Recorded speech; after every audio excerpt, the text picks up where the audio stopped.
माझे सर्व आदिवासी बांधव आणि सर्व बांधव यांना गौरी उत्सवाच्या खूप साऱ्या शुभेच्छा देतो आणि म्हणतो काय की असा एक काळ होता साहेब, की असा एक काळ होता तेव्हा ठाणे जिल्ह्यामध्ये पालघर होता। असा एक काळ होता की ठाणे जिल्ह्यामध्ये पालघर होता, तेव्हा पालघरच्या विकासाची परिस्थिती खूप गंभीर होती। तेव्हा पालघरच्या विकासाची परिस्थिती खूप गंभीर होती। अशा वेळी स्वर्गीय आनंद दिघे साहेबांचं पाऊल आपल्या पालघरमधील खेडेपाड्यामध्ये गावामध्ये पडलं होतं।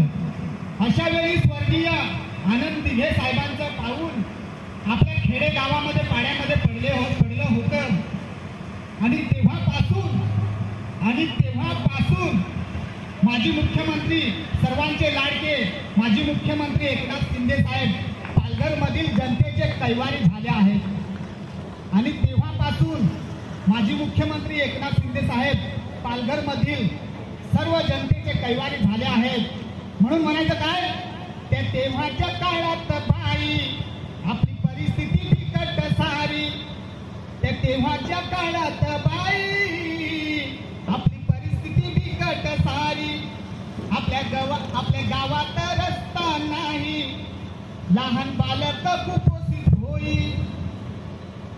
अशा काळात दिघे साहेबांचा नाथ धावून येतो ग बाई, अशा काळात दिघे साहेबांचा नाथ धावून येतो ग बाई।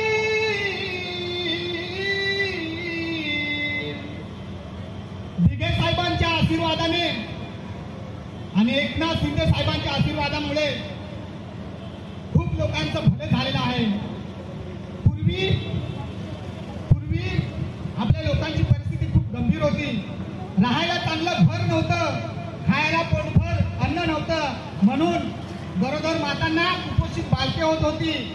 आपल्याला